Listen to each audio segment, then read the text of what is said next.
চলো আজকে তোমাদের সাথে একটা মিনি ভ্লগ শেয়ার করি। So hello everyone, this is Arnabi. আশা করি তোমরা সবাই ভালো আছো, আর আমিও কিন্তু বেশ ভালো আছি। সকালে ফ্রেশ হয়ে আমি যাচ্ছিলাম আমাদের বাড়ির সামনে যে গাছগুলো আছে সেগুলোকে দেখতে। এগুলো দেখলে আমার মনটা অনেকটা ভালো হয়ে যায়। অ্যান্ড আমি এখানে তো খাচ্ছিলাম ছাতুর জল। তো ছাতুর জলটা কমপ্লিট করার পরে আমি যাচ্ছিলাম একটু পনির কিনতে, কারণ আজকে মা বলেছিল যে একটু পনির রান্না করবে। আর রাস্তায় এত জ্যাম হয় আমার একদম বেরোতে ইচ্ছা করে না। অ্যান্ড আমি তো এখানে মা আর ঠাম্মার জন্য পনির নিয়ে নিয়েছি।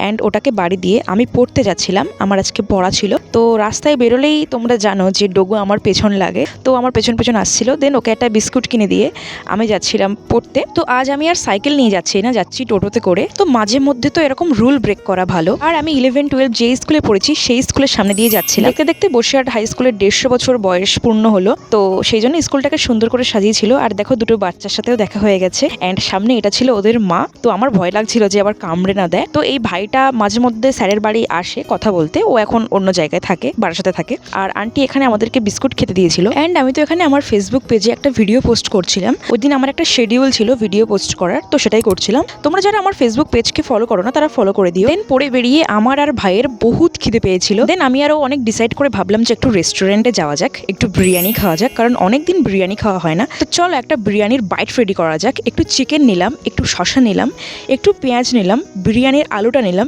একটু ডিম নিলাম, অ্যান্ড রাইসটা নিলাম। অ্যান্ড এখানে আমাদের বিরিয়ানির বাইট রেডি। মুখে দিতেই মনে হলো যেন স্বর্গ। সত্যি বিরিয়ানি একটা ইমোশন। তোমরা যারা আমার আগের মিনি ভ্লগটা দেখেছো তোমরা সবাই জানো যে আমি ফার্স্ট টাইম কুমড়োর বড়ি দিয়েছিলাম। তো আমি আর মা মিলে সেগুলোই ছাড়াচ্ছিলাম। এগুলো শুকিয়ে গেছে আর এগুলো ছাড়াতে এতটাই স্যাটিসফাইং লাগছিল। সন্ধ্যেবেলা তো এখানে বুনু একটা স্যান্ডউইচ আর একটা মাশরুম পাই নিয়ে এসেছিল, তো সেগুলো খেয়েছিলাম। তো আজকের ভ্লগটা এতটাই।